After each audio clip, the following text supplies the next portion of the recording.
40년을 함께 산 아내가 어느 날 저녁 제 앞에 이혼 서류를 내밀었습니다. 평생을 바쳐 이룩했다고 믿었던 모든 것이 한순간에 무너져 내리는 듯했습니다. 아내가 몇 달간 웃음을 잃었다는 것을 저는 그저 피곤해서 그런 것이라 대수롭지 않게 여겼습니다. 제가 얼마나 어리석었던 것일까요? 저는 아이들을 위해 그리고 이 가정을 위해 정말 쉼없이 일했습니다. 이제 좀 편안하게 살 수 있겠다 싶었던 바로 그 순간에 저는 그저 평소처럼 퇴근했고 평소처럼 저녁을 먹었을 뿐인데 대체 어디서부터 무엇이 잘못된 것이었을까요?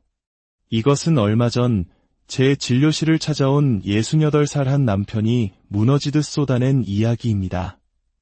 저는 그 어르신께 이렇게 말씀드렸습니다. 어르신, 바로 그 평소처럼의 관계를 서서히 죽이는 가장 무서운 병입니다. 감정도, 대화도, 눈맞춤도 없이 그저 의무감과 습관만이 맴도는 식탁. 그것이 바로 40년 쌓아온 사랑을 고통스럽게 죽이는 보이지 않는 독약입니다. 어르신의 가정에서는 얼마나 많은 저녁 식사가 침묵 속에서 지나갔습니까? 팔 하나 뻗으면 닿을 거리에 누워있지만 마치 지구 반대편에 있는 것처럼 느껴진 밤은 또 얼마나 많았습니까? 그렇게 서로의 마음에 매일 상처를 내면서도 괜찮은 척, 아무렇지 않은 척 버티고 계시진 않으셨습니까? 지금 이 순간에도 수많은 부부들이 말없이 서로를 핥히며 황혼 이혼의 문턱을 향해 걸어가고 있습니다. 이것은 결코 남의 이야기가 아닙니다. 오늘 우리는 이 끔찍한 파국을 막고 잿더미 속에서 다시 사랑의 불씨를 피워올리는 방법에 대해 이야기하려 합니다. 잠시 시간을 내어 저희 이야기에 귀 기울여주시는 당신의 관심과 구독이 비슷한 아픔을 겪는 또 다른 누군가에게는 큰 위로와 희망이 될 수 있습니다. 당신의 그 선한 마음이 가정의 평안으로 돌아가기를 기도하며 한 남자의 고백으로 오늘의 이야기를 시작하겠습니다. 그는 이렇게 회상했습니다. 지금 생각해보니 아내가 보낸 신호는 참으로 많았습니다. 제가 바보같이 그걸 다 무시했던 겁니다. 가장이라는 책임감, 그 핑계 뒤에 숨어서 아내가 어떻게 혼자 시들어가는지 애써 외면했던 거지요. 언제부턴가 집안에 아내의 웃음소리가 뚝 끊겼습니다. 대신 밤마다 저 몰래 깊은 한숨을 쉬는 소리가 들려왔습니다. 하루는 늘 하던 대로 고생했다는 뜻으로 아내의 어깨를 주물러 주려 했습니다. 그런데 마치 전기에 감전된 사람처럼 질겁하며 제 손을 뿌리치더군요. 그때 아내의 그 눈빛을 저는 평생 잊을 수가 없습니다. 수십 년을 함께 산 남편이 아니라 길에서 마주친 낯선 사람을 보는 듯한 그런 서늘하고 공허한 눈빛이었습니다. 침실은 가장 편안해야 할 공간인데 마치 차가운 전쟁터처럼 느껴졌습니다. 그 정적을 피하려고 일부러 술 약속을 만들고 늦게 귀가하는 날도 많아졌습니다. 그때는 자존심이 상해서 내가 뭘 잘못했는데 저러나 싶어 속으로 화만 냈습니다. 그게 아내의 몸과 마음이 보내는 처절한 고통의 신호였다는 걸 그때는 정말 꿈에도 몰랐던 겁니다. 이 남편의 고백은 수많은 부부들이 겪는 비극의 핵심을 보여줍니다.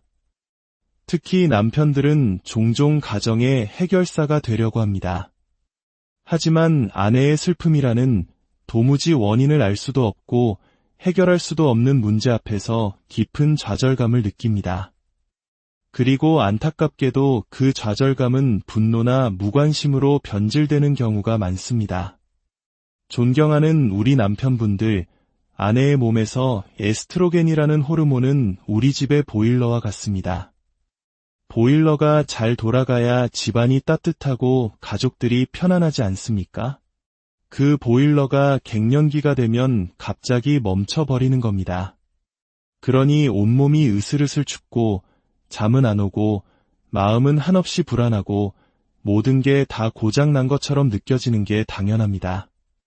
이것은 단순히 몸만 힘든 게 아닙니다. 뇌에서 행복을 느끼게 하는 세로토닌 분비도 줄어들면서 세상이 온통 잿빛처럼 보이고 드라마를 보다가도 혹은 설거지를 하다가도 사소한 일에 눈물부터 왈칵 쏟아지는 겁니다. 이런 아내의 모습을 보고 그저 나이 들어서 변했다고만 치부해버리면 아내는 이 세상에 홀로 남겨진 것 같은 깊은 고립감에 빠지게 됩니다. 이럴 때 필요한 것이 바로 남편의 따뜻한 시선과 지혜로운 배려입니다. 약국에 가서 아내의 갱년기 증상에 좋다는 영양제 하나를 사서 건네는 작은 행동. 그것은 단순한 영양제를 넘어 내가 당신의 고통을 외면하지 않고 함께하고 싶다는 가장 확실한 사랑의 증표가 되는 것입니다. 앞서 그 남편분도 한참을 망설이다 약국에 가서 아내를 위한 영양제를 샀다고 합니다. 아내는 그걸 받고 한참 동안 남편만 빤히 쳐다보더니 이내 아이처럼 엉엉 울기 시작했습니다.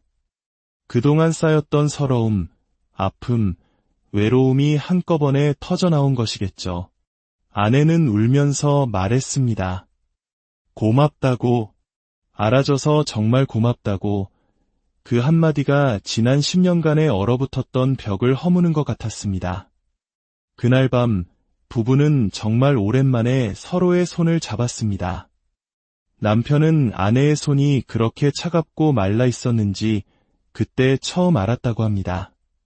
그날 밤 아내는 처음으로 모든 것을 털어놓았습니다. 갑자기 오르는 열 때문에 밤잠을 설치던 것, 시도 때도 없이 눈물이 쏟아져 당황스러웠던 것, 더 이상 여자로서 느껴지지 않아 비참했던 것까지. 남편은 그저 몇 시간이고 아내의 손을 잡고 들어주기만 했습니다. 가장 중요했던 것은 남편이 아내의 세상으로 한 걸음 들어갔다는 사실입니다. 그것이 그들 부부가 다시 시작할 수 있었던 첫 번째 열쇠였습니다.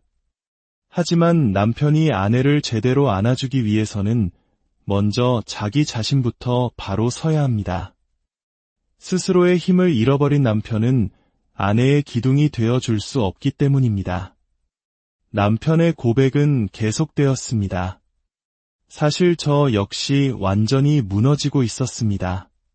그걸 인정하기 싫어서 남자의 마지막 자존심으로 애써 괜찮은 척했을 뿐입니다. 젊었을 때는 밤새 일해도 다음날 거뜬했는데 어느 날부터인가 아파트 계단 몇 개 오르는 것조차 숨이 턱까지 차올랐습니다. 아침에 눈을 뜨면 몸이 천근만근 무거웠고 세상만사가 귀찮았습니다. 친구들은 은퇴 후에 아내와 여행도 다니며 즐겁게 사는데 저는 껍데기만 남은 기분이었습니다. 변해버린 제 초라한 모습이 부끄러워서 친구들 모임도 피하게 되었습니다. 가장 괴로웠던 것은 제 감정을 저 스스로도 통제할 수 없게 된 것입니다. 텔레비전 소리가 시끄럽다며 버럭 소리를 지르고 아내의 사소한 질문 하나하나가 전부 저를 공격하는 잔소리처럼 들려 짜증을 냈습니다. 돌이켜보면 그 모든 것이 남성성을 잃어가고 있다는 공포와 수치심을 감추기 위한 발버둥이었습니다. 남자로서, 남편으로서 실패자가 된 것 같은 그 비참한 감정을 인정하고 싶지 않아서 가장 가까운 아내에게 못되게 굴었던 겁니다. 제 안에 불이 꺼져가고 있으니 아내의 방이 차가운 것은 어쩌면 당연한 일이었습니다. 이 남편이 겪은 증상들이 바로 의학적으로 말하는 남성 갱년기입니다. 이것은 의지의 문제가 아니라 남성의 활력을 책임지는 엔진인 테스토스테론 호르몬이 자연적으로 감소하면서 나타나는 현상입니다. 많은 남성분들이 이를 노화의 당연한 과정으로 여기거나 자신의 나약함으로 치부해버립니다. 하지만 절대 그렇지 않습니다. 이것은 단순히 남성 기능을 회복하는 것의 문제가 아닙니다. 한 남자로서, 남편으로서, 한 인간으로서의 자신감을 되찾는 과정입니다.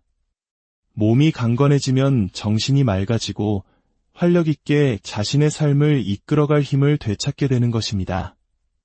그리고 이 엔진은 다시 점화시킬 수 있습니다.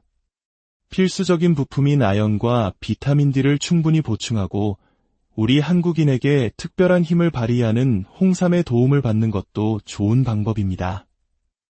홍삼의 진세노사이드 성분은 우리 몸의 호르몬 공장 자체를 다시 가동시키도록 신호를 보냅니다.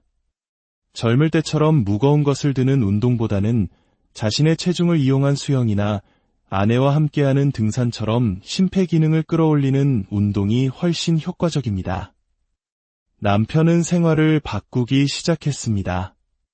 꾸준히 홍삼을 챙겨 먹고 주말마다 아내와 함께 집 근처 산에 올랐습니다. 놀랍게도 2달쯤 지나자 몸에 변화가 느껴졌습니다.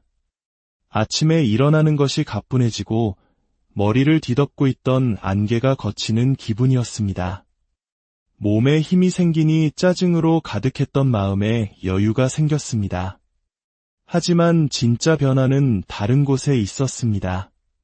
자신의 건강을 되찾고 나니 비로소 아내의 아픔을 제대로 바라볼 힘이 생긴 겁니다.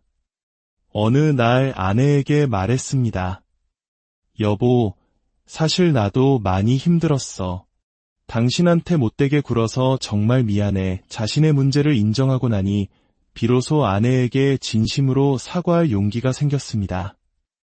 그것이 부부가 함께 다시 일어서는 2번째 발걸음이었습니다. 이제 몸 건강을 되찾고 서로의 아픔을 이해하기 시작했지만 수십 년간 굳어진 대화 습관을 바꾸지 못하면 모든 노력은 수포로 돌아가기 쉽습니다. 자녀들이 모두 떠나고 텅 빈 집에서 부부만 남았을 때 2사람은 비로소 깨닫게 됩니다. 지난 30년간 아이들을 매개로 대화했을 뿐 둘만의 대화법은 완전히 잊어버렸다는 사실을요. 남편이 분리수거를 깜빡 잊고 다른 통에 버린 사소한 일이 큰 싸움으로 번졌던 날이 있었습니다. 아내의 한숨 섞인 잔소리에 남편은 또다시 울컥 화가 치밀어 올랐습니다. 내가 집안일 안 하던 사람도 아니고 한번 실수한 걸 가지고 저렇게 사람을 잡나 싶어. 그럼 당신이 하든지 라며 소리를 질렀고 집은 다시 얼음장이 되었습니다. 나중에야 깨달았습니다. 아내의 잔소리는 분리수거 그 자체가 아니었습니다. 당신은 나를 존중하지 않는구나라는 오랜 세월 쌓인 서운함의 표현이었습니다. 남편의 분노 역시 당신은 내 노력을 인정해주지 않는구나라는 억울함의 표출이었습니다. 부부는 쓰레기통을 앞에 두고 서로의 마음에 더 큰 상처를 내고 있었던 겁니다. 60대 부부의 싸움은 대부분 현재의 사건이 아니라 과거의 감정에서 비롯됩니다. 그래서 젊을 때와는 완전히 다른 60대 부부만을 위한 특별한 대화 공식이 필요합니다. 첫째, 감정보다 사실을 먼저 말하십시오. 당신은 맨날 그 모양이야가 아니라 당신이 분리수거를 다른 통에 버려서 내가 다시 해야 했어라고 사실만 전달하는 겁니다. 둘째, 24시간 지연 대화법입니다. 갈등이 생겼을 때 즉시 해결하려 하지 마십시오. 60대의 뇌는 감정을 진정시키는데 젊을 때보다 2배 이상의 시간이 걸립니다. 각자 다른 방에서 하루 정도 시간을 갖고 차분히 생각을 정리한 후 대화에 임해야 합니다. 셋째, 신체 접촉을 활용하십시오. 대화할 때 가만히 손을 잡아주거나 어깨에 손을 올려주는 것만으로도 대화의 효과는 3배 이상 증가합니다. 넷째, 추억 공유 대화법입니다. 현재의 문제로 대화를 시작하기보다 결혼사진이나 아이들의 어릴 적 사진을 함께 보며 좋았던 기억을 먼저 떠올려 보십시오. 자연스럽게 마음의 거리가 좁혀집니다. 마지막 5번째, 이것이 가장 중요합니다. 대화의 목적을 미리 정하는 것입니다. 이렇게 물어보십시오. 여보, 우리 지금 이 문제를 해결하려는 거야? 아니면 그냥 내 속상한 마음을 당신이 들어주면 되는 거야? 이 질문 하나가 모든 것을 바꿉니다. 한 번은 아내가 또 서운한 표정으로 무언가 말을 하려고 하기에 남편이 먼저 용기를 내서 물었습니다. 여보, 내가 지금 당신 말을 듣고 해결책을 찾아 주길 바라? 아니면 그냥 아무 말 없이 당신 편이 되어서 들어주기만 하면 돼. 그 말을 들은 아내의 눈이 동그래졌습니다. 그리고는 작은 목소리로 말했습니다. 그냥 내 편이 돼서 들어줘요. 그날 남편은 3시간 동안 아내의 이야기를 들어주기만 했습니다. 어떤 판단도 조언도 하지 않았습니다. 그런데 놀랍게도 대화가 끝날 무렵 아내의 얼굴이 환하게 펴졌습니다. 아내는 해결책이 필요했던 게 아니었습니다. 그저 자기 편이 한 명이라도 있다는 사실을 확인하고 싶었던 겁니다. 그날 이후 집에서는 언성이 높아지는 일이 거의 사라졌습니다. 이제 마음의 문제를 해결하고 대화의 문을 열었지만 마지막 관문이 하나 더 남아 있습니다. 바로 노쇠라는 보이지 않는 적입니다. 정신이 아무리 건강해도 몸이 따라주지 않으면 모든 것이 무너질 수 있습니다. 특히 60대 이후가 되면 근육이 매년 1~2%씩 빠져나가는 근감소증이 시작됩니다. 꽉 닫힌 병뚜껑을 열기 힘든 것에서 시작해 나중에는 혼자 집을 나서는 것이 무서워집니다. 이것은 단순히 힘의 문제가 아니라 인간으로서의 존엄에 관한 문제입니다. 어느 날 남편은 양치질을 하다가 거울에 비친 앙상하게 변해버린 자신의 팔다리를 보고 덜컥 겁이 났습니다. 그때 아내가 그의 손을 잡고 말했습니다. 여보, 우리 같이 운동하자. 그날부터 부부의 새로운 일과가 시작되었습니다. 하나, 둘, 셋. 함께 숫자를 세는 소리가 시끄럽던 텔레비전 소리를 대신했습니다. 침묵의 공간이었던 거실이 웃음과 격려가 가득한 부부만의 작은 헬스장이 되었습니다. 마치 젊은 시절 아이들을 키울 때처럼 다시 하나의 팀이 되어 공동의 목표를 향해 나아가는 기분이었습니다. 운동과 식사는 단순한 건강관리가 아니라 서로를 응원하고 격려하는 또 하나의 대화가 되었습니다. 몸과 마음의 건강을 되찾아갈 무렵 마지막 퍼즐 조각이 맞춰졌습니다. 바로 경제적인 안정감이었습니다. 은퇴 후의 돈 걱정은 노년기 부부 행복에 큰 그림자를 드리웁니다. 하지만 대한민국은 평생 성실하게 일하고 세금을 납부한 어르신들을 결코 홀로 내버려 두지 않습니다. 가까운 주민센터에 찾아가 기초연금이나 노인 돌봄 서비스 등 우리가 받을 수 있는 혜택을 알아보는 것은 구걸이 아니라 당연한 권리를 찾는 것입니다. 부부도 상담을 통해 매달 병원비와 약값 걱정을 덜 수 있게 되었습니다. 마음의 불안감이 사라지니 비로소 함께 웃을 수 있는 여유가 생겼고, 전에는 감히 상상도 못했던 제주도 한 달 살기 같은 새로운 꿈도 함께 꾸게 되었습니다. 이 모든 과정을 지나온 남편은 이렇게 말했습니다. 제 인생을 바꾼 조언이 있다면 이것 하나입니다. 가장 강한 남편은 가장 용감한 남편이다. 우리 세대 남자들은 미안하다는 말을 하면 지는 거라고 배웁니다. 하지만 제가 직접 겪어보니 진짜 패배는 옆에서 아내가 무너져 가는데도 자존심 때문에 아무것도 하지 못하는 것이었습니다. 아내의 손을 잡아주는 용기, 내 잘못을 인정하는 용기, 그것이 가정을 지키는 진짜 힘이었습니다. 가장 강한 남편은 가장 용감한 남편이다. 정말 가슴에 오래도록 남을 말씀입니다. 어르신의 그 용기 덕분에 오늘 많은 가정의 희망의 불씨가 다시 지펴졌을 겁니다. 황혼은 끝이 아닙니다.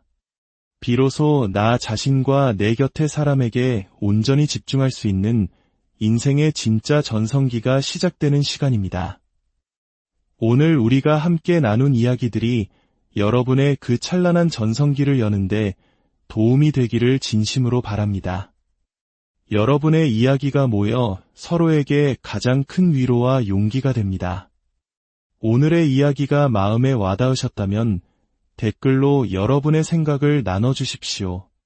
어르신들의 행복한 제2의 청춘은 40년을 함께 산 아내가 어느 날 저녁 제 앞에 이혼 서류를 내밀었습니다.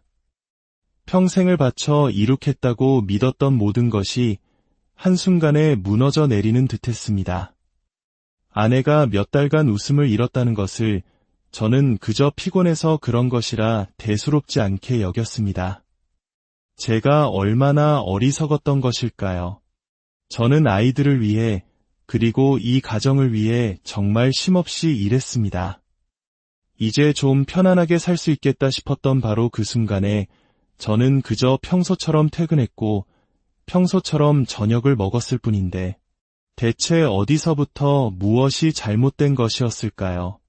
이것은 얼마 전 제 진료실을 찾아온 68살 한 남편이 무너지듯 쏟아낸 이야기입니다. 저는 그 어르신께 이렇게 말씀드렸습니다. 어르신, 바로 그 평소처럼의 관계를 서서히 죽이는 가장 무서운 병입니다. 감정도, 대화도, 눈맞춤도 없이 그저 의무감과 습관만이 맴도는 식탁. 그것이 바로 40년 쌓아온 사랑을 고통스럽게 죽이는 보이지 않는 독약입니다. 어르신의 가정에서는 얼마나 많은 저녁 식사가 침묵 속에서 지나갔습니까? 팔 하나 뻗으면 닿을 거리에 누워있지만 마치 지구 반대편에 있는 것처럼 느껴진 밤은 또 얼마나 많았습니까? 그렇게 서로의 마음에 매일 상처를 내면서도 괜찮은 척, 아무렇지 않은 척 버티고 계시진 않으셨습니까? 지금 이 순간에도 수많은 부부들이 말없이 서로를 핥히며 황혼 이혼의 문턱을 향해 걸어가고 있습니다. 이것은 결코 남의 이야기가 아닙니다. 오늘 우리는 이 끔찍한 파국을 막고 잿더미 속에서 다시 사랑의 불씨를 피워올리는 방법에 대해 이야기하려 합니다. 잠시 시간을 내어 저희 이야기에 귀 기울여주시는 당신의 관심과 구독이 비슷한 아픔을 겪는 또 다른 누군가에게는 큰 위로와 희망이 될 수 있습니다. 당신의 그 선한 마음이 가정의 평안으로 돌아가기를 기도하며 한 남자의 고백으로 오늘의 이야기를 시작하겠습니다. 그는 이렇게 회상했습니다. 지금 생각해보니 아내가 보낸 신호는 참으로 많았습니다. 제가 바보같이 그걸 다 무시했던 겁니다. 가장이라는 책임감, 그 핑계 뒤에 숨어서 아내가 어떻게 혼자 시들어가는지 애써 외면했던 거지요. 언제부턴가 집안에 아내의 웃음소리가 뚝 끊겼습니다. 대신 밤마다 저 몰래 깊은 한숨을 쉬는 소리가 들려왔습니다. 하루는 늘 하던 대로 고생했다는 뜻으로 아내의 어깨를 주물러 주려 했습니다. 그런데 마치 전기에 감전된 사람처럼 질겁하며 제 손을 뿌리치더군요. 그때 아내의 그 눈빛을 저는 평생 잊을 수가 없습니다. 수십 년을 함께 산 남편이 아니라 길에서 마주친 낯선 사람을 보는 듯한 그런 서늘하고 공허한 눈빛이었습니다. 침실은 가장 편안해야 할 공간인데 마치 차가운 전쟁터처럼 느껴졌습니다. 그 정적을 피하려고 일부러 술 약속을 만들고 늦게 귀가하는 날도 많아졌습니다. 그때는 자존심이 상해서 내가 뭘 잘못했는데 저러나 싶어 속으로 화만 냈습니다. 그게 아내의 몸과 마음이 보내는 처절한 고통의 신호였다는 걸 그때는 정말 꿈에도 몰랐던 겁니다. 이 남편의 고백은 수많은 부부들이 겪는 비극의 핵심을 보여줍니다. 특히 남편들은 종종 가정의 해결사가 되려고 합니다. 하지만 아내의 슬픔이라는 도무지 원인을 알 수도 없고 해결할 수도 없는 문제 앞에서 깊은 좌절감을 느낍니다. 그리고 안타깝게도 그 좌절감은 분노나 무관심으로 변질되는 경우가 많습니다. 존경하는 우리 남편분들, 아내의 몸에서 에스트로겐이라는 호르몬은 우리 집의 보일러와 같습니다. 보일러가 잘 돌아가야 집안이 따뜻하고 가족들이 편안하지 않습니까? 그 보일러가 갱년기가 되면 갑자기 멈춰버리는 겁니다. 그러니 온몸이 으슬으슬 춥고 잠은 안 오고 마음은 한없이 불안하고 모든 게 다 고장난 것처럼 느껴지는 게 당연합니다. 이것은 단순히 몸만 힘든 게 아닙니다. 뇌에서 행복을 느끼게 하는 세로토닌 분비도 줄어들면서 세상이 온통 잿빛처럼 보이고 드라마를 보다가도 혹은 설거지를 하다가도 사소한 일에 눈물부터 왈칵 쏟아지는 겁니다. 이런 아내의 모습을 보고 그저 나이 들어서 변했다고만 치부해버리면 아내는 이 세상에 홀로 남겨진 것 같은 깊은 고립감에 빠지게 됩니다. 이럴 때 필요한 것이 바로 남편의 따뜻한 시선과 지혜로운 배려입니다. 약국에 가서 아내의 갱년기 증상에 좋다는 영양제 하나를 사서 건네는 작은 행동. 그것은 단순한 영양제를 넘어 내가 당신의 고통을 외면하지 않고 함께하고 싶다는 가장 확실한 사랑의 증표가 되는 것입니다. 앞서 그 남편분도 한참을 망설이다 약국에 가서 아내를 위한 영양제를 샀다고 합니다. 아내는 그걸 받고 한참 동안 남편만 빤히 쳐다보더니 이내 아이처럼 엉엉 울기 시작했습니다. 그동안 쌓였던 서러움, 아픔, 외로움이 한꺼번에 터져나온 것이겠죠. 아내는 울면서 말했습니다. 고맙다고, 알아줘서 정말 고맙다고. 그 한마디가 지난 10년간의 얼어붙었던 벽을 허무는 것 같았습니다.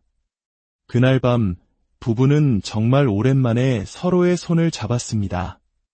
남편은 아내의 손이 그렇게 차갑고 말라 있었는지 그때 처음 알았다고 합니다.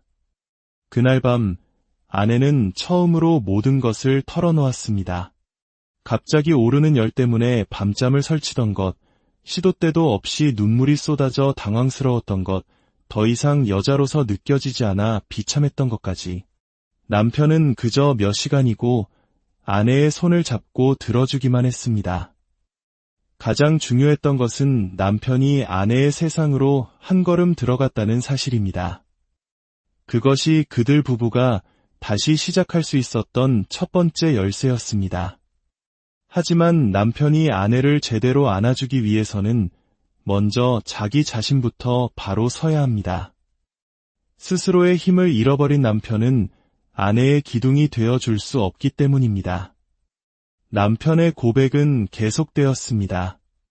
사실 저 역시 완전히 무너지고 있었습니다. 그걸 인정하기 싫어서 남자의 마지막 자존심으로 애써 괜찮은 척했을 뿐입니다. 젊었을 때는 밤새 일해도 다음날 거뜬했는데 어느 날부터인가 아파트 계단 몇 개 오르는 것조차 숨이 턱까지 차올랐습니다. 아침에 눈을 뜨면 몸이 천근만근 무거웠고 세상만사가 귀찮았습니다. 친구들은 은퇴 후에 아내와 여행도 다니며 즐겁게 사는데 저는 껍데기만 남은 기분이었습니다. 변해버린 제 초라한 모습이 부끄러워서 친구들 모임도 피하게 되었습니다.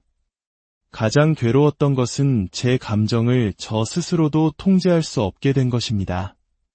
텔레비전 소리가 시끄럽다며 버럭 소리를 지르고 아내의 사소한 질문 하나하나가 전부 저를 공격하는 잔소리처럼 들려 짜증을 냈습니다. 돌이켜보면 그 모든 것이 남성성을 잃어가고 있다는 공포와 수치심을 감추기 위한 발버둥이었습니다. 남자로서, 남편으로서 실패자가 된 것 같은 그 비참한 감정을 인정하고 싶지 않아서 가장 가까운 아내에게 못되게 굴었던 겁니다. 제 안에 불이 꺼져가고 있으니 아내의 방이 차가운 것은 어쩌면 당연한 일이었습니다. 이 남편이 겪은 증상들이 바로 의학적으로 말하는 남성 갱년기입니다. 이것은 의지의 문제가 아니라 남성의 활력을 책임지는 엔진인 테스토스테론 호르몬이 자연적으로 감소하면서 나타나는 현상입니다. 많은 남성분들이 이를 노화의 당연한 과정으로 여기거나 자신의 나약함으로 치부해버립니다. 하지만 절대 그렇지 않습니다. 이것은 단순히 남성 기능을 회복하는 것의 문제가 아닙니다. 한 남자로서, 남편으로서, 한 인간으로서의 자신감을 되찾는 과정입니다. 몸이 강건해지면 정신이 맑아지고 활력 있게 자신의 삶을 이끌어갈 힘을 되찾게 되는 것입니다. 그리고 이 엔진은 다시 점화시킬 수 있습니다. 필수적인 부품인 아연과 비타민 D를 충분히 보충하고 우리 한국인에게 특별한 힘을 발휘하는 홍삼의 도움을 받는 것도 좋은 방법입니다. 홍삼의 진세노사이드 성분은 우리 몸의 호르몬 공장 자체를 다시 가동시키도록 신호를 보냅니다. 젊을 때처럼 무거운 것을 드는 운동보다는 자신의 체중을 이용한 수영이나 아내와 함께하는 등산처럼 심폐기능을 끌어올리는 운동이 훨씬 효과적입니다. 남편은 생활을 바꾸기 시작했습니다. 꾸준히 홍삼을 챙겨 먹고 주말마다 아내와 함께 집 근처 산에 올랐습니다. 놀랍게도 2달쯤 지나자 몸에 변화가 느껴졌습니다. 아침에 일어나는 것이 가뿐해지고 머리를 뒤덮고 있던 안개가 걷히는 기분이었습니다. 몸에 힘이 생기니 짜증으로 가득했던 마음에 여유가 생겼습니다. 하지만 진짜 변화는 다른 곳에 있었습니다. 자신의 건강을 되찾고 나니 비로소 아내의 아픔을 제대로 바라볼 힘이 생긴 겁니다. 어느 날 아내에게 말했습니다. 여보, 사실 나도 많이 힘들었어. 당신한테 못되게 굴어서 정말 미안해. 자신의 문제를 인정하고 나니 비로소 아내에게 진심으로 사과할 용기가 생겼습니다. 그것이 부부가 함께 다시 일어서는 2번째 발걸음이었습니다. 이제 몸 건강을 되찾고 서로의 아픔을 이해하기 시작했지만 수십 년간 굳어진 대화 습관을 바꾸지 못하면 모든 노력은 수포로 돌아가기 쉽습니다. 자녀들이 모두 떠나고 텅 빈 집에서 부부만 남았을 때 2사람은 비로소 깨닫게 됩니다. 지난 30년간 아이들을 매개로 대화했을 뿐 둘만의 대화법은 완전히 잊어버렸다는 사실을요. 남편이 분리수거를 깜빡 잊고 다른 통에 버린 사소한 일이 큰 싸움으로 번졌던 날이 있었습니다. 아내의 한숨 섞인 잔소리에 남편은 또다시 울컥 화가 치밀어 올랐습니다. 내가 집안일 안 하던 사람도 아니고 한번 실수한 걸 가지고 저렇게 사람을 잡나 싶어. 그럼 당신이 하든지 라며 소리를 질렀고 집은 다시 얼음장이 되었습니다. 나중에야 깨달았습니다. 아내의 잔소리는 분리수거 그 자체가 아니었습니다. 당신은 나를 존중하지 않는구나라는 오랜 세월 쌓인 서운함의 표현이었습니다. 남편의 분노 역시 당신은 내 노력을 인정해주지 않는구나라는 억울함의 표출이었습니다. 부부는 쓰레기통을 앞에 두고 서로의 마음에 더 큰 상처를 내고 있었던 겁니다. 60대 부부의 싸움은 대부분 현재의 사건이 아니라 과거의 감정에서 비롯됩니다. 그래서 젊을 때와는 완전히 다른 60대 부부만을 위한 특별한 대화 공식이 필요합니다. 첫째, 감정보다 사실을 먼저 말하십시오. 당신은 맨날 그 모양이야가 아니라 당신이 분리수거를 다른 통에 버려서 내가 다시 해야 했어라고 사실만 전달하는 겁니다. 둘째, 24시간 지연 대화법입니다. 갈등이 생겼을 때 즉시 해결하려 하지 마십시오. 60대의 뇌는 감정을 진정시키는데 젊을 때보다 2배 이상의 시간이 걸립니다. 각자 다른 방에서 하루 정도 시간을 갖고 차분히 생각을 정리한 후 대화에 임해야 합니다. 셋째, 신체 접촉을 활용하십시오. 대화할 때 가만히 손을 잡아주거나 어깨에 손을 올려주는 것만으로도 대화의 효과는 3배 이상 증가합니다. 넷째, 추억 공유 대화법입니다. 현재의 문제로 대화를 시작하기보다 결혼사진이나 아이들의 어릴 적 사진을 함께 보며 좋았던 기억을 먼저 떠올려 보십시오. 자연스럽게 마음의 거리가 좁혀집니다. 마지막 5번째, 이것이 가장 중요합니다. 대화의 목적을 미리 정하는 것입니다. 이렇게 물어보십시오. 여보, 우리 지금 이 문제를 해결하려는 거야. 아니면 그냥 내 속상한 마음을 당신이 들어주면 되는 거야? 이 질문 하나가 모든 것을 바꿉니다. 한 번은 아내가 또 서운한 표정으로 무언가 말을 하려고 하기에 남편이 먼저 용기를 내서 물었습니다. 여보, 내가 지금 당신 말을 듣고 해결책을 찾아 주길 바라? 아니면 그냥 아무 말 없이 당신 편이 되어서 들어주기만 하면 돼? 그 말을 들은 아내의 눈이 동그래졌습니다. 그리고는 작은 목소리로 말했습니다. 그냥 내 편이 돼서 들어줘요. 그날 남편은 3시간 동안 아내의 이야기를 들어주기만 했습니다. 어떤 판단도 조언도 하지 않았습니다. 그런데 놀랍게도 대화가 끝날 무렵 아내의 얼굴이 환하게 펴졌습니다. 아내는 해결책이 필요했던 게 아니었습니다. 그저 자기 편이 한 명이라도 있다는 사실을 확인하고 싶었던 겁니다. 그날 이후 집에서는 언성이 높아지는 일이 거의 사라졌습니다. 이제 마음의 문제를 해결하고 대화의 문을 열었지만 마지막 관문이 하나 더 남아 있습니다. 바로 노쇠라는 보이지 않는 적입니다. 정신이 아무리 건강해도 몸이 따라주지 않으면 모든 것이 무너질 수 있습니다. 특히 60대 이후가 되면 근육이 매년 1~2%씩 빠져나가는 근감소증이 시작됩니다. 꽉 닫힌 병뚜껑을 열기 힘든 것에서 시작해 나중에는 혼자 집을 나서는 것이 무서워집니다. 이것은 단순히 힘의 문제가 아니라 인간으로서의 존엄에 관한 문제입니다. 어느 날 남편은 양치질을 하다가 거울에 비친 앙상하게 변해버린 자신의 팔다리를 보고 덜컥 겁이 났습니다. 그때 아내가 그의 손을 잡고 말했습니다.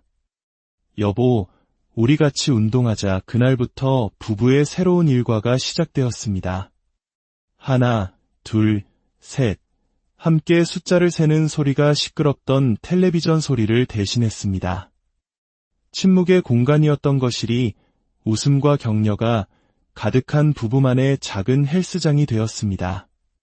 마치 젊은 시절 아이들을 키울 때처럼 다시 하나의 팀이 되어 공동의 목표를 향해 나아가는 기분이었습니다. 운동과 식사는 단순한 건강관리가 아니라 서로를 응원하고 격려하는 또 하나의 대화가 되었습니다. 몸과 마음의 건강을 되찾아갈 무렵 마지막 퍼즐 조각이 맞춰졌습니다. 바로 경제적인 안정감이었습니다. 은퇴 후의 돈 걱정은 노년기 부부 행복에 큰 그림자를 드리웁니다. 하지만 대한민국은 평생 성실하게 일하고 세금을 납부한 어르신들을 결코 홀로 내버려 두지 않습니다. 가까운 주민센터에 찾아가 기초연금이나 노인 돌봄 서비스 등 우리가 받을 수 있는 혜택을 알아보는 것은 구걸이 아니라 당연한 권리를 찾는 것입니다. 부부도 상담을 통해 매달 병원비와 약값 걱정을 덜 수 있게 되었습니다. 마음의 불안감이 사라지니 비로소 함께 웃을 수 있는 여유가 생겼고, 전에는 감히 상상도 못했던 제주도 한 달 살기 같은 새로운 꿈도 함께 꾸게 되었습니다. 이 모든 과정을 지나온 남편은 이렇게 말했습니다. 제 인생을 바꾼 조언이 있다면 이것 하나입니다. 가장 강한 남편은 가장 용감한 남편이다. 우리 세대 남자들은 미안하다는 말을 하면 지는 거라고 배웁니다. 하지만 제가 직접 겪어보니 진짜 패배는 옆에서 아내가 무너져 가는데도 자존심 때문에 아무것도 하지 못하는 것이었습니다. 아내의 손을 잡아주는 용기, 내 잘못을 인정하는 용기, 그것이 가정을 지키는 진짜 힘이었습니다. 가장 강한 남편은 가장 용감한 남편이다. 정말 가슴에 오래도록 남을 말씀입니다.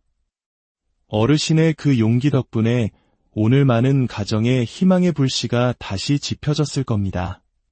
황혼은 끝이 아닙니다. 비로소 나 자신과 내 곁의 사람에게 온전히 집중할 수 있는 인생의 진짜 전성기가 시작되는 시간입니다. 오늘 우리가 함께 나눈 이야기들이 여러분의 그 찬란한 전성기를 여는데 도움이 되기를 진심으로 바랍니다. 여러분의 이야기가 모여 서로에게 가장 큰 위로와 용기가 됩니다. 오늘의 이야기가 마음에 와닿으셨다면 댓글로 여러분의 생각을 나눠주십시오. 어르신들의 행복한 제2의 청춘은 40년을 함께 산 아내가 어느 날 저녁 제 앞에 이혼 서류를 내밀었습니다. 평생을 바쳐 이룩했다고 믿었던 모든 것이 한순간에 무너져 내리는 듯했습니다. 아내가 몇 달간 웃음을 잃었다는 것을 저는 그저 피곤해서 그런 것이라 대수롭지 않게 여겼습니다. 제가 얼마나 어리석었던 것일까요? 저는 아이들을 위해 그리고 이 가정을 위해 정말 쉼없이 일했습니다. 이제 좀 편안하게 살 수 있겠다 싶었던 바로 그 순간에 저는 그저 평소처럼 퇴근했고 평소처럼 저녁을 먹었을 뿐인데 대체 어디서부터 무엇이 잘못된 것이었을까요?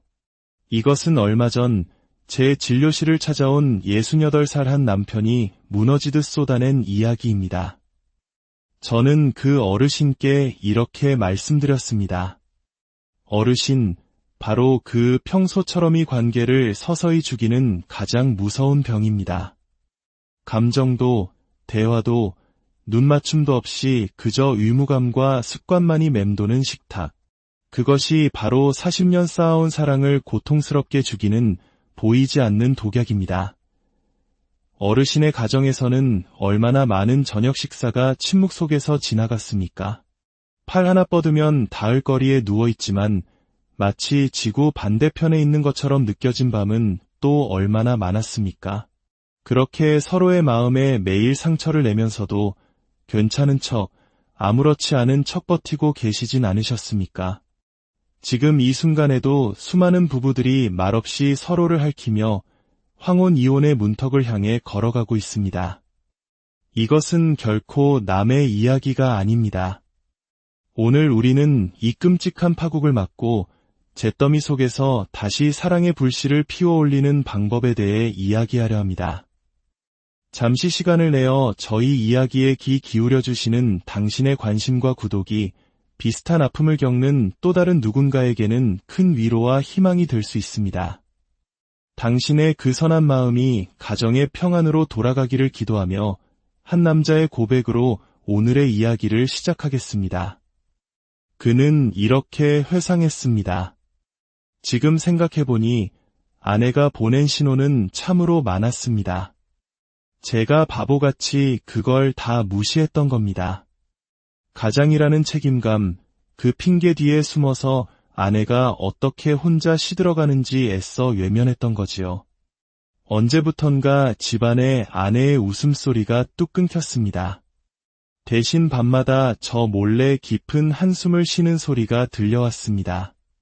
하루는 늘 하던 대로 고생했다는 뜻으로 아내의 어깨를 주물러 주려 했습니다.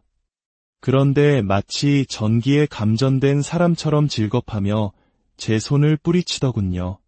그때 아내의 그 눈빛을 저는 평생 잊을 수가 없습니다. 수십 년을 함께 산 남편이 아니라 길에서 마주친 낯선 사람을 보는 듯한 그런 서늘하고 공허한 눈빛이었습니다. 침실은 가장 편안해야 할 공간인데 마치 차가운 전쟁터처럼 느껴졌습니다. 그 정적을 피하려고 일부러 술 약속을 만들고 늦게 귀가하는 날도 많아졌습니다. 그때는 자존심이 상해서 내가 뭘 잘못했는데 저러나 싶어 속으로 화만 냈습니다. 그게 아내의 몸과 마음이 보내는 처절한 고통의 신호였다는 걸 그때는 정말 꿈에도 몰랐던 겁니다. 이 남편의 고백은 수많은 부부들이 겪는 비극의 핵심을 보여줍니다. 특히 남편들은 종종 가정의 해결사가 되려고 합니다. 하지만 아내의 슬픔이라는 도무지 원인을 알 수도 없고 해결할 수도 없는 문제 앞에서 깊은 좌절감을 느낍니다. 그리고 안타깝게도 그 좌절감은 분노나 무관심으로 변질되는 경우가 많습니다. 존경하는 우리 남편분들, 아내의 몸에서 에스트로겐이라는 호르몬은 우리 집의 보일러와 같습니다. 보일러가 잘 돌아가야 집안이 따뜻하고 가족들이 편안하지 않습니까? 그 보일러가 갱년기가 되면 갑자기 멈춰버리는 겁니다. 그러니 온몸이 으슬으슬 춥고 잠은 안 오고 마음은 한없이 불안하고 모든 게 다 고장난 것처럼 느껴지는 게 당연합니다. 이것은 단순히 몸만 힘든 게 아닙니다. 뇌에서 행복을 느끼게 하는 세로토닌 분비도 줄어들면서 세상이 온통 잿빛처럼 보이고 드라마를 보다가도 혹은 설거지를 하다가도 사소한 일에 눈물부터 왈칵 쏟아지는 겁니다. 이런 아내의 모습을 보고 그저 나이 들어서 변했다고만 치부해버리면 아내는 이 세상에 홀로 남겨진 것 같은 깊은 고립감에 빠지게 됩니다. 이럴 때 필요한 것이 바로 남편의 따뜻한 시선과 지혜로운 배려입니다. 약국에 가서 아내의 갱년기 증상에 좋다는 영양제 하나를 사서 건네는 작은 행동. 그것은 단순한 영양제를 넘어 내가 당신의 고통을 외면하지 않고 함께하고 싶다는 가장 확실한 사랑의 증표가 되는 것입니다.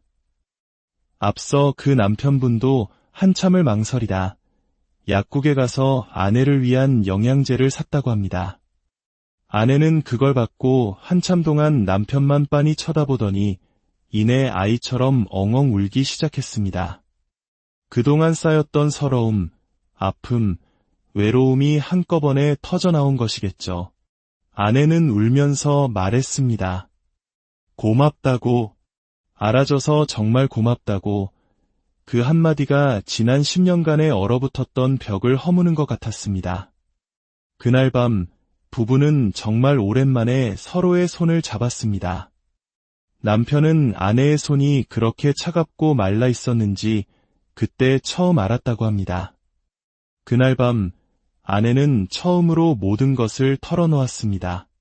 갑자기 오르는 열 때문에 밤잠을 설치던 것, 시도 때도 없이 눈물이 쏟아져 당황스러웠던 것, 더 이상 여자로서 느껴지지 않아 비참했던 것까지. 남편은 그저 몇 시간이고 아내의 손을 잡고 들어주기만 했습니다. 가장 중요했던 것은 남편이 아내의 세상으로 한 걸음 들어갔다는 사실입니다. 그것이 그들 부부가 다시 시작할 수 있었던 첫 번째 열쇠였습니다.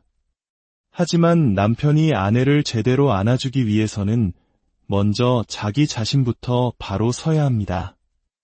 스스로의 힘을 잃어버린 남편은 아내의 기둥이 되어줄 수 없기 때문입니다. 남편의 고백은 계속되었습니다. 사실 저 역시 완전히 무너지고 있었습니다. 그걸 인정하기 싫어서 남자의 마지막 자존심으로 애써 괜찮은 척했을 뿐입니다. 젊었을 때는 밤새 일해도 다음날 거뜬했는데 어느 날부터인가 아파트 계단 몇 개 오르는 것조차 숨이 턱까지 차올랐습니다. 아침에 눈을 뜨면 몸이 천근만근 무거웠고 세상만사가 귀찮았습니다. 친구들은 은퇴 후에 아내와 여행도 다니며 즐겁게 사는데 저는 껍데기만 남은 기분이었습니다. 변해버린 제 초라한 모습이 부끄러워서 친구들 모임도 피하게 되었습니다. 가장 괴로웠던 것은 제 감정을 저 스스로도 통제할 수 없게 된 것입니다. 텔레비전 소리가 시끄럽다며 버럭 소리를 지르고 아내의 사소한 질문 하나하나가 전부 저를 공격하는 잔소리처럼 들려 짜증을 냈습니다. 돌이켜보면 그 모든 것이 남성성을 잃어가고 있다는 공포와 수치심을 감추기 위한 발버둥이었습니다. 남자로서, 남편으로서 실패자가 된 것 같은 그 비참한 감정을 인정하고 싶지 않아서 가장 가까운 아내에게 못되게 굴었던 겁니다. 제 안에 불이 꺼져가고 있으니 아내의 방이 차가운 것은 어쩌면 당연한 일이었습니다. 이 남편이 겪은 증상들이 바로 의학적으로 말하는 남성 갱년기입니다. 이것은 의지의 문제가 아니라 남성의 활력을 책임지는 엔진인 테스토스테론 호르몬이 자연적으로 감소하면서 나타나는 현상입니다. 많은 남성분들이 이를 노화의 당연한 과정으로 여기거나 자신의 나약함으로 치부해버립니다. 하지만 절대 그렇지 않습니다.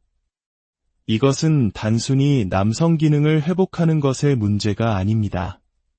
한 남자로서, 남편으로서, 한 인간으로서의 자신감을 되찾는 과정입니다. 몸이 강건해지면 정신이 맑아지고 활력 있게 자신의 삶을 이끌어갈 힘을 되찾게 되는 것입니다. 그리고 이 엔진은 다시 점화시킬 수 있습니다. 필수적인 부품인 아연과 비타민 D를 충분히 보충하고 우리 한국인에게 특별한 힘을 발휘하는 홍삼의 도움을 받는 것도 좋은 방법입니다. 홍삼의 진세노사이드 성분은 우리 몸의 호르몬 공장 자체를 다시 가동시키도록 신호를 보냅니다. 젊을 때처럼 무거운 것을 드는 운동보다는 자신의 체중을 이용한 수영이나 아내와 함께하는 등산처럼 심폐기능을 끌어올리는 운동이 훨씬 효과적입니다. 남편은 생활을 바꾸기 시작했습니다. 꾸준히 홍삼을 챙겨 먹고 주말마다 아내와 함께 집 근처 산에 올랐습니다. 놀랍게도 2달쯤 지나자 몸에 변화가 느껴졌습니다. 아침에 일어나는 것이 가뿐해지고 머리를 뒤덮고 있던 안개가 걷히는 기분이었습니다. 몸에 힘이 생기니 짜증으로 가득했던 마음에 여유가 생겼습니다.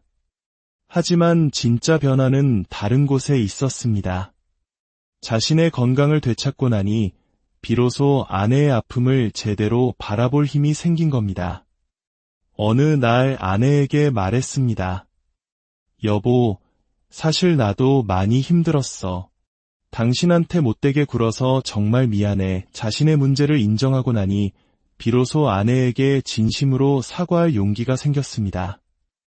그것이 부부가 함께 다시 일어서는 2번째 발걸음이었습니다. 이제 몸 건강을 되찾고 서로의 아픔을 이해하기 시작했지만 수십 년간 굳어진 대화 습관을 바꾸지 못하면 모든 노력은 수포로 돌아가기 쉽습니다. 자녀들이 모두 떠나고 텅 빈 집에서 부부만 남았을 때 2사람은 비로소 깨닫게 됩니다. 지난 30년간 아이들을 매개로 대화했을 뿐 둘만의 대화법은 완전히 잊어버렸다는 사실을요. 남편이 분리수거를 깜빡 잊고 다른 통에 버린 사소한 일이 큰 싸움으로 번졌던 날이 있었습니다. 아내의 한숨 섞인 잔소리에 남편은 또다시 울컥 화가 치밀어 올랐습니다. 내가 집안일 안 하던 사람도 아니고 한번 실수한 걸 가지고 저렇게 사람을 잡나 싶어. 그럼 당신이 하든지 라며 소리를 질렀고 집은 다시 얼음장이 되었습니다. 나중에야 깨달았습니다. 아내의 잔소리는 분리수거 그 자체가 아니었습니다. 당신은 나를 존중하지 않는구나라는 오랜 세월 쌓인 서운함의 표현이었습니다. 남편의 분노 역시 당신은 내 노력을 인정해주지 않는구나라는 억울함의 표출이었습니다. 부부는 쓰레기통을 앞에 두고 서로의 마음에 더 큰 상처를 내고 있었던 겁니다. 60대 부부의 싸움은 대부분 현재의 사건이 아니라 과거의 감정에서 비롯됩니다. 그래서 젊을 때와는 완전히 다른 60대 부부만을 위한 특별한 대화 공식이 필요합니다. 첫째, 감정보다 사실을 먼저 말하십시오. 당신은 맨날 그 모양이야가 아니라 당신이 분리수거를 다른 통에 버려서 내가 다시 해야 했어라고 사실만 전달하는 겁니다. 둘째, 24시간 지연 대화법입니다. 갈등이 생겼을 때 즉시 해결하려 하지 마십시오. 60대의 뇌는 감정을 진정시키는데 젊을 때보다 2배 이상의 시간이 걸립니다. 각자 다른 방에서 하루 정도 시간을 갖고 차분히 생각을 정리한 후 대화에 임해야 합니다. 셋째, 신체 접촉을 활용하십시오. 대화할 때 가만히 손을 잡아주거나 어깨에 손을 올려주는 것만으로도 대화의 효과는 3배 이상 증가합니다. 넷째, 추억 공유 대화법입니다. 현재의 문제로 대화를 시작하기보다 결혼사진이나 아이들의 어릴 적 사진을 함께 보며 좋았던 기억을 먼저 떠올려 보십시오. 자연스럽게 마음의 거리가 좁혀집니다. 마지막 5번째, 이것이 가장 중요합니다. 대화의 목적을 미리 정하는 것입니다. 이렇게 물어보십시오. 여보, 우리 지금 이 문제를 해결하려는 거야? 아니면 그냥 내 속상한 마음을 당신이 들어주면 되는 거야? 이 질문 하나가 모든 것을 바꿉니다. 한 번은 아내가 또 서운한 표정으로 무언가 말을 하려고 하기에 남편이 먼저 용기를 내서 물었습니다. 여보, 내가 지금 당신 말을 듣고 해결책을 찾아 주길 바라? 아니면 그냥 아무 말 없이 당신 편이 되어서 들어주기만 하면 돼? 그 말을 들은 아내의 눈이 동그래졌습니다.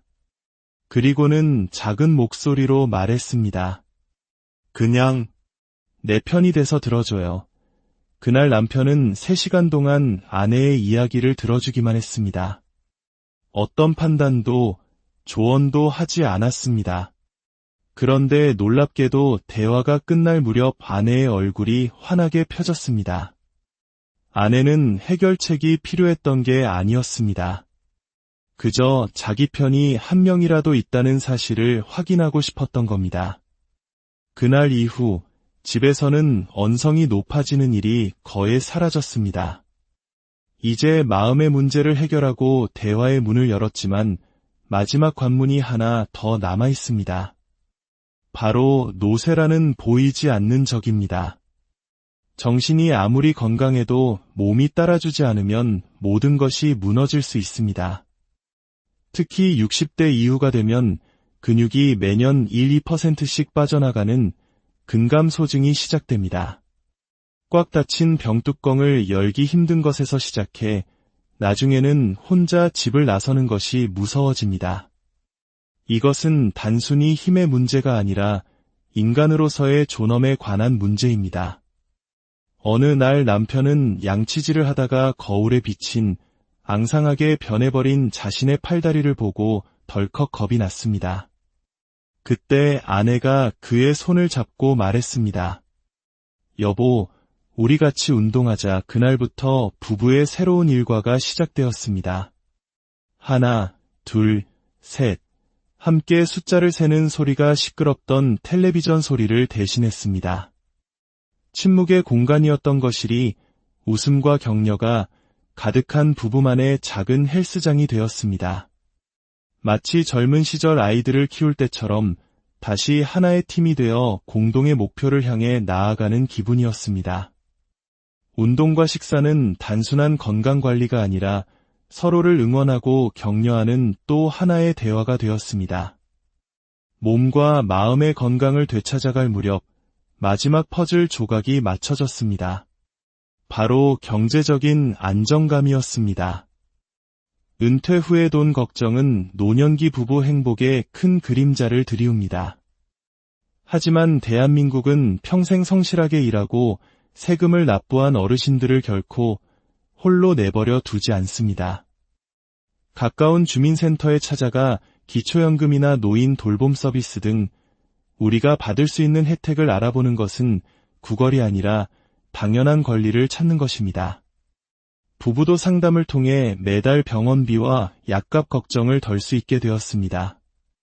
마음의 불안감이 사라지니 비로소 함께 웃을 수 있는 여유가 생겼고, 전에는 감히 상상도 못했던 제주도 한 달 살기 같은 새로운 꿈도 함께 꾸게 되었습니다. 이 모든 과정을 지나온 남편은 이렇게 말했습니다. 제 인생을 바꾼 조언이 있다면 이것 하나입니다. 가장 강한 남편은 가장 용감한 남편이다. 우리 세대 남자들은 미안하다는 말을 하면 지는 거라고 배웁니다. 하지만 제가 직접 겪어보니 진짜 패배는 옆에서 아내가 무너져 가는데도 자존심 때문에 아무것도 하지 못하는 것이었습니다. 아내의 손을 잡아주는 용기, 내 잘못을 인정하는 용기, 그것이 가정을 지키는 진짜 힘이었습니다. 가장 강한 남편은 가장 용감한 남편이다. 정말 가슴에 오래도록 남을 말씀입니다. 어르신의 그 용기 덕분에 오늘 많은 가정의 희망의 불씨가 다시 지펴졌을 겁니다. 황혼은 끝이 아닙니다. 비로소 나 자신과 내 곁의 사람에게 온전히 집중할 수 있는 인생의 진짜 전성기가 시작되는 시간입니다. 오늘 우리가 함께 나눈 이야기들이 여러분의 그 찬란한 전성기를 여는데 도움이 되기를 진심으로 바랍니다. 여러분의 이야기가 모여 서로에게 가장 큰 위로와 용기가 됩니다. 오늘의 이야기가 마음에 와닿으셨다면 댓글로 여러분의 생각을 나눠주십시오.